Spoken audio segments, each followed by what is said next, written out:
Truck પહોંચી ચૂક્યા છે અને સાધુ સંતોનો જમાવડો પણ છે અને સરસપુરની અંદર જ્યારે ટ્રક આવે છે એ સાથે સૌ કોઈની અધિકારી વજી જતી હોય છે કે હવે પ્રભુના રથ પણ તેમની સાથે પાછળ પાછળ આવશે। આપણી સાથે સાધુ સંતો છે।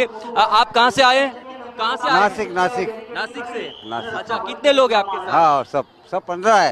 अच्छा, तो भगवान का ट्रक अभी आगे आगे अभी पीछे भगवान भी आ रहे हैं, क्या कहेंगे? आ रहे रथ यात्रा में बारे में आनंद ही आनंद है। अच्छा, आप क्या कहेंगे? बस आनंद ही आनंद है। अच्छा, आप क्या कहेंगे? આનંદ તો ઘણો બધો આનંદ આ તમામ સાધુ સંતોને જણાઈ રહ્યો છે અને જ્યારે સરસપુરની અંદર ટ્રક આવી જતા હોય છે, આપ જોઈ રહ્યા છો કે પહેલા નંબરનો જે ટ્રક છે, મારી પાછળ બરાબર પહેલા નંબરનો જે ટ્રક છે તે આવી ગયો છે અને સાથે બધા જયકારો લગાવી રહ્યા છે।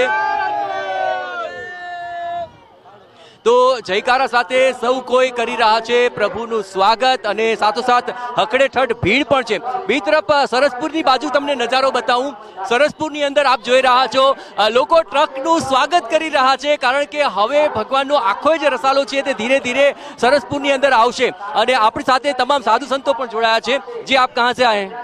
मैं महाराष्ट्र पुणे से आया हूँ और पुणे से खास जगन्नाथ मंदिर रथ यात्रा के लिए आया हूँ और ये हमारा सनातन धर्म का सबसे बड़ा रक्षा है। हम सनातन धर्म गौ रक्षक है, धर्म रक्षक है और हमारे हिंदू धर्म के लिए हमारी जान कुर्बानी करके हमारे जगन्नाथ बाबा के मंदिर के लिए हम लोग हमेशा तैयार रहते हैं।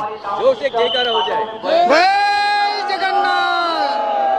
તો આખરે સૌ કોઈ જયકારો લગાવી રહ્યા છે અને ખાસ કરીને જે ભીડ છે આપને બતાવું, ખાસ કરીને સરસપુરની અંદર જે તમામ લોકો રાહ જોઈ રહ્યા છે ભગવાનના રથની અને સાથે સૌ કોઈ ભારે ભીડ જમાવીને સરસપુરની અંદર ભગવાનના રસાલાની સ્વાગત માટેની તૈયારીઓ કરી રહ્યા છે। તો ભગવાનના ટ્રક સરસપુરમાં પહોંચ્યા એ સાથે જ સરસપુરની અંદર એક અનેરો ઉત્સાહ જોવા મળી રહ્યો છે કારણ કે તમામ જે ભક્તો છે તે આતુરતાથી ભગવાનની રાહ જોઈ રહ્યા હતા અને આપ જોઈ રહ્યા છો કે આ તમામ સાધુ સંતો સાથે સૌ કોઈ જયકારો લગાવીને સરસપુરની અંદર ભગવાનના દર્શન કરી રહ્યા છે અને સૌ કોઈને બસ એક જ વાતની છે અધિરાય કે બસ હવે ભગવાન સરસપુર આવે અને તેમની મહેમાનગતિ માણે। બોલો જય જગન્નાથ। કેમેરા પર્સન અરવિંદ સાથે જયેશ પારકર, TV9 સરસપુર।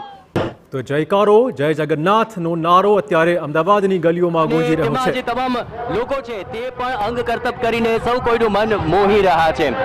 તો આ પ્રકારના અંગ કરતબ કરવા એ પોતાની રીતે પણ ઘણી જ તકેદારી રાખવી ખૂબ જ જરૂરી છે અને 14 નંબરનો અખાડો અને તેમાં આ અલભ્ય જે અંગ કરતબ છે તે સૌ કોઈ કરી રહ્યા છે અને આ પ્રકારના જ્યારે કરતબ થતા હોય છે ત્યારે ખાસ તેઓ વિશેષ પ્રેક્ટિસ કરતા હોય છે અને આ પ્રકારની જે પ્રેક્ટિસ છે તેમાં પણ તેમણે ઘણું બધું ધ્યાન રાખ્યું હોય છે। તો આખરે કયો અખાડો છે આપનો? 14 નંબરનો અખાડો છે અને તેની અંદર આ તમામ લોકો કરતબ બળવીર વ્યામ મંદિર એનું નામ છે। 14 નંબરનો અખાડો છે। બહુ સરસ। તો વિવિધ અખાડા જે છે સાથોસાથ હવે પાછળ જે ઊંટ લારી છે તે જોઈએ આ ખાસ કરીને લોકો બોલો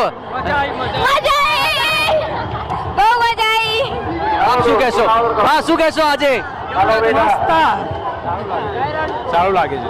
અચ્છા, તો અત્યારે તમામ જે લઠ્ઠદાવ છે, લઠ્ઠદાવ આપ જોઈ રહ્યા છો, લઠ્ઠદાવ થકી આપણી પોતાની સુરક્ષા કરવા માટે આ તમામ લોકો અવનવા કરતબ કરતા હોય છે। તો કઈ પ્રકારના કરતબ છે દિલ ધડક તે આપ જુઓ અને આ કરતબ સાથે સૌ કોઈનું મન મોહિત રહ્યા છે અને બરાબર પાછળ અંગ કરતબનો લઠ્ઠદાવ જે છે તે આપ જોઈ રહ્યા છો।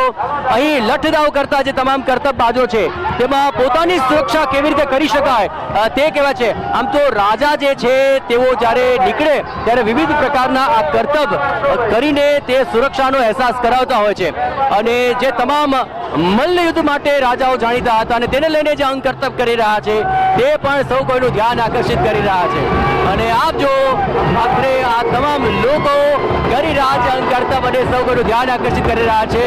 ગોલ્ડ મેડલ વિજેતા સૌ કોઈ જે જોઈએ અને સાથોસાથ સૌ કોઈ ડાન્સ કરી રહ્યા છે નાસ્તિક ઢોલ સાથે સૌ કોઈ લોકો જે છે તે અહીં આસપાસના લોકોનું મનોરંજન પણ કરી રહ્યા છે।